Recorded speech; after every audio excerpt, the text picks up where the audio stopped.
And hello, one and all, and it is finally great to be back for my live Raw review. Today, I'm going to be giving you my full thoughts and opinions on everything that took place on last night's amazing edition of Monday Night Raw, the July 25th, 2016 edition, emanating from Pittsburgh, Pennsylvania, my hometown. It was great to be in attendance, and what can I say? Bravo, props to WWE. They put on, in my opinion, that was the best episode of Raw that I have personally ever been in attendance for. From top to bottom, this was a stacked show with everything having meaning and impact and everything just being on point and on fire. The matches were great. Uh, what Finn Balor did was great. Sasha Banks winning the women's title was great. We had a new logo. We had a new intro, which I approved of. We had a new stage setup, new announcers. They moved the announcers table. Every little thing that went into the show, I just felt like gave it a fresh coat of paint, and it certainly played off. Being in attendance at Raw last night, I have to say, it didn't feel like a 2-hour show, or excuse me, a 3-hour show. It really only felt like a 2-hour show. So it goes to show you that if WWE effectively utilizes the talent that they have on their roster to the fullest of their potential, focus on delivering a good number of quality matches and advancing storylines throughout the night, that 3 hours can work. I hope they keep it up. I hope this is a sign of things to come. We have SmackDown Live tonight, which I'll be bringing you my review late tonight, hopefully, or early tomorrow morning. But guys, yeah, it was nice to go to this show and enjoy it as a fan. There was nothing to really complain about. I mean, there were a couple things here and there, but overall, I have to say this was, if not one of, the best Raws of the year. So let's get into everything that took place on Monday Night Raw last night. So like I said, we kick things off with the new era. We have a new intro video. I dig it. The new logo, Shine Down song Enemies. I feel like it really fits well. You got a rock theme going, none of this rap pop crap that they have. Really helped kick things off with a bang. You know, it's Raw. It just helps with the flow, the feel of the show. So I approve of it. And then we kick things off with Stephanie McMahon and Mick Foley in the ring. They're addressing the entire Raw roster. And they state how, SmackDown has the WWE Championship. Therefore, Raw needs a championship of its own. And they announced the creation of the WWE Universal Championship. When I heard the name, my first reaction was, that's it, okay. But it's the name. It is what it is. I'll probably grow to like it. But as long as they make it a prestigious title, a title that is to be coveted by a number of individuals, I'll be okay with it. And I'm really interested in seeing what the design of this title looks like. So we'll have to see where that goes moving forward. But Stephanie and Mick announced that at SummerSlam, tonight on Raw, there were going to be 2 Fatal 4-Way matches. And in these Fatal 4-Ways, there was going to be a winner. And the 2 winners would meet in the main event to determine who would meet Seth Rollins at SummerSlam to crown the new inaugural Universal Champion. So our 2 Fatal 4-Way matches consisted of Cesaro versus Rusev versus Finn frickin' Balor versus the name escapes me. Kevin Owens. Sorry, no disrespect to the great Kevin Owens. That was our first Fatal 4-Way match. And then in our second Fatal 4-Way match, we had Sheamus versus Roman Reigns versus Sami Zayn versus Chris Jericho. So right there, we had 2 Fatal 4-Way matches announced. Also, it was announced on Raw that we would have a Women's Championship match. And it was the match of the night, in my opinion. Sasha Banks versus Charlotte for the women's title. And we'll get to that later because that was certainly a glorious moment in Pittsburgh. But when I heard this, I'm like, smart thinking, 2 Fatal 4-Way matches. You tell the story throughout the night. You build to that main event, and that's exactly what happened. So I thought this was a good way to kick off Raw, kick off the new era. And, you set the stakes for tonight.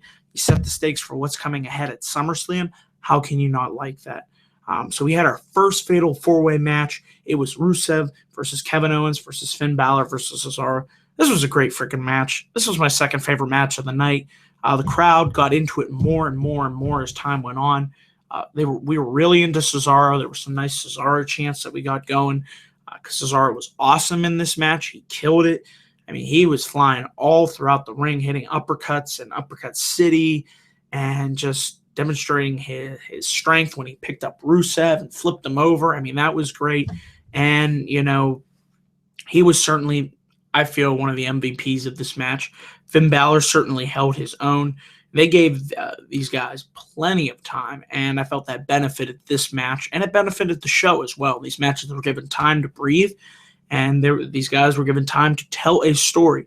And like I said, Cesaro was really good in this match. The finish came when it came down to Balor and Owens, and Balor was able to hit the Sling Blade to Owens, and then he hit the coup de grace drop kick on Rusev for the win. So Finn Balor, on his first night on Raw, advanced in the main event to meet the winner of the other Fatal 4-Way match. Like I said, props to all 4 guys involved. Rusev was good. Kevin Owens was good. But the 2 standouts in this match for me were certainly Cesaro and Finn Balor. And hopefully, just doing a little fantasy booking ahead, I'd like to see Cesaro versus Rusev for the United States Championship at SummerSlam. I feel like that would be a good opportunity for both guys, and we'll see if WWE makes it happen, because Cesaro certainly has the talent, and he certainly deserves to be pushed. It was a great match, but I can't take nothing away from it. So after that, we had a little bit of a cool down. We had the debut of Nia Jax. She took on Britt Baker. This was a squash match, and I was completely fine with that. Nia pretty much manhandled Britt, and she hit a couple headbutts, and she hit 2 leg drops. She pulled Britt up from the first 3 count. She stopped it and then hit the second leg drop, just wanting to punish Britt a little bit more. So we'll see where they go heading forward with Nia Jax, but I thought this was a fine way of debuting her on TV. She looked strong in her victory over this local opponent. We then had our second of 2 Fatal 4-Way matches. We had Chris Jericho versus Roman Reigns versus Sami Zayn versus Sheamus. Now, this match was not as good as the first Fatal 4-Way match, but I still thought it was a solid Fatal 4-Way match. Overall, there were a good pace worked in this match. I felt like all 4 men carried their own weight equally. I was really rooting for Sami Zayn, but I knew it was probably going to be Roman Reigns that was going to advance in that main event against Finn Balor. But they really made Sami Zayn look good in this match. Chris Jericho got his spots in. There was one botch where looked like Jericho was going for a code breaker, but he missed. Reigns was supposed to hit a Superman punch. That was the only botch in the match. But like I said, this match also got a good amount of time. And, the finish came when it looked like Jericho was going to charge right at Roman Reigns. But then Reigns was able to hit him with the spear. So Jericho takes the pinfall, and Roman Reigns is your winner. And he advances into the main event to face Finn Balor. So that was our main event for Raw last night. It was Roman Reigns versus Finn Balor. And I was stoked when I heard that. Was really looking forward to seeing who would walk out the winner of that match. We then had a celebration for the New Day. They were here to celebrate their 337-day reign as WWE Tag Team Champions.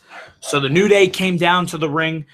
They had balloons. They had a big celebration. They played a really nice video package that highlighted their run as tag team champions. So I really enjoyed that. Then they said they will pick one honorary member from the crowd to become a member of the New Day. And they picked this guy out of the crowd, and they said his name was Sonny Boy. And they kept arguing over the fact, was that his actual name? Wasn't his actual name? I mean, is that really your name? Isn't? So it was a nice, fun little segment. And then eventually I looked out of the corner of my eye, and I saw that Anderson and Gallus were coming down. They laid a sneak attack on the New Day, laid them completely out, and they got in the face of the Sonny Boy fan. And that's how we ended that segment. So looks like we might possibly be seeing a one-on-one match between the club and the New Day for the WWE World Tag Team Championships at SummerSlam. Fine by me. That would be a good match, a good addition to the SummerSlam card. However, I would make one addition. I'd throw Enzo and Cass in there. How can you not? They're going to be getting a huge reaction at SummerSlam in Brooklyn, and I think it's time they have another opportunity at those WWE Tag Team Championships.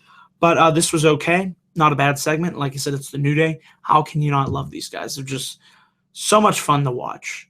We then have the returning Neville. It was great to see Neville back. He took on Curtis Axel, and he made relatively quick work of Curtis Axel with the Red Arrow. So not much to say here, but great to see Neville back on Monday nights.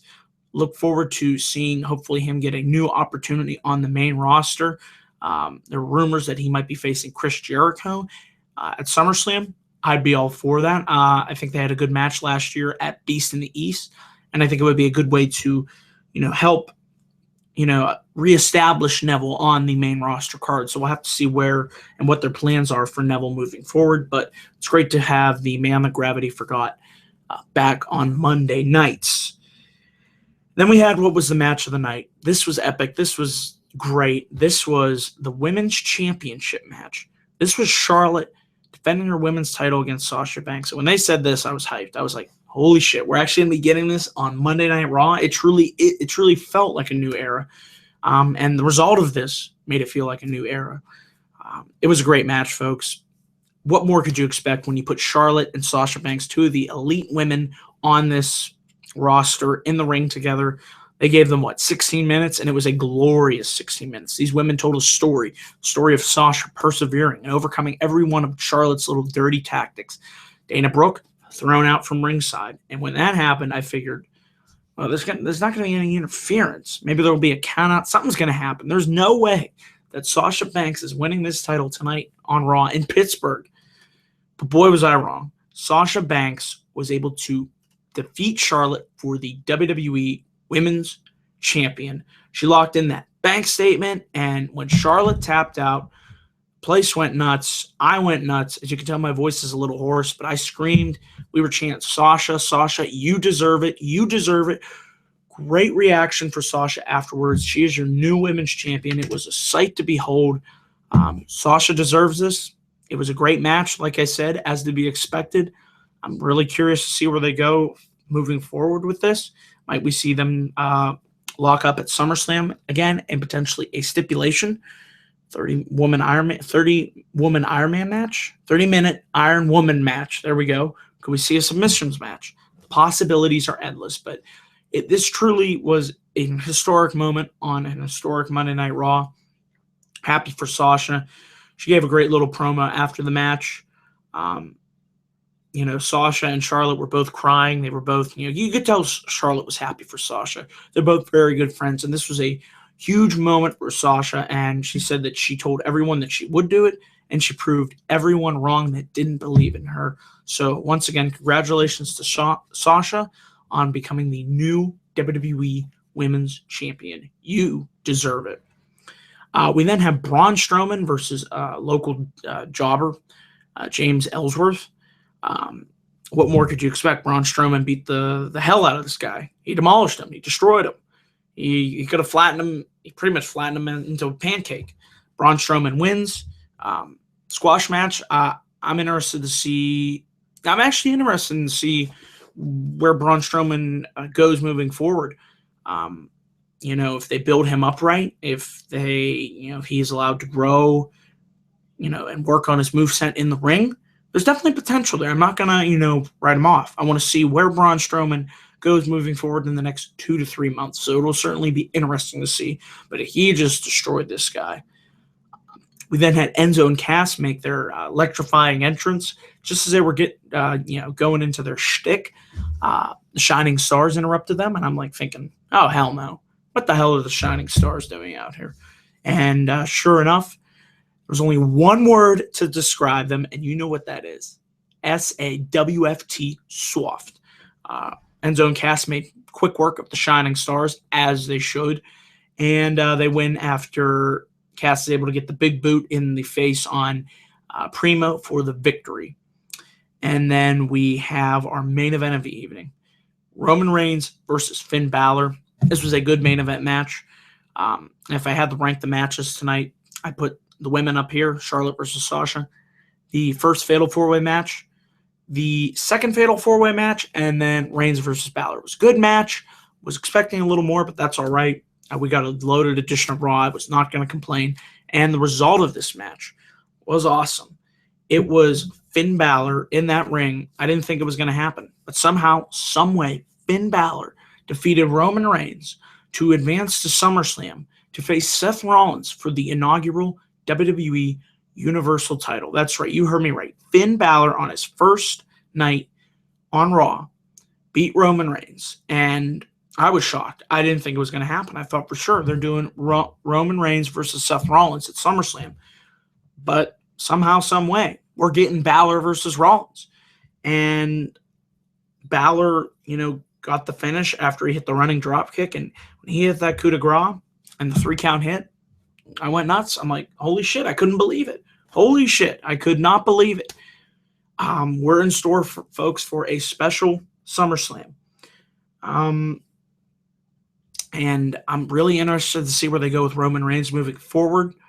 Apparently, after the match, Reigns is asked what was next for him, and he said he hopes Balor beats Rollins. He respects Balor. When Balor wins the belt, he wants Balor in the ring again. So that's what Reigns said. I noticed he looked visibly frustrated. I'm thinking maybe they might finally pull the trigger on it. Roman Reigns heel turn, but we'll have to see. But folks, what a Monday Night Raw. And you know what grade I'm giving this episode. How could I not give it anything less than an A+? In my opinion, this was my Raw of the year so far. And we have SmackDown Live tonight. Looking forward to watching that and giving you my full thoughts and opinions later on tonight. But yeah, this was a great Raw. I was glad that I finally was able to be in attendance for a great episode of Monday Night Raw. I've been waiting so long to say that. I've suffered through so much mediocrity going to these Raw events in Pittsburgh. But last night, WWE delivered. So guys, thank you all for tuning in. Let me know down in the comments section below what you thought of Monday Night Raw, the new era, Sasha winning the title, Finn Balor facing Seth Rollins. We have so much to talk about. Thank you all for watching. Remember to tune in for my SmackDown review, hopefully later on tonight. Be on the lookout for more videos on my channel later this week. Until then, guys, I will see you in my next video. Peace.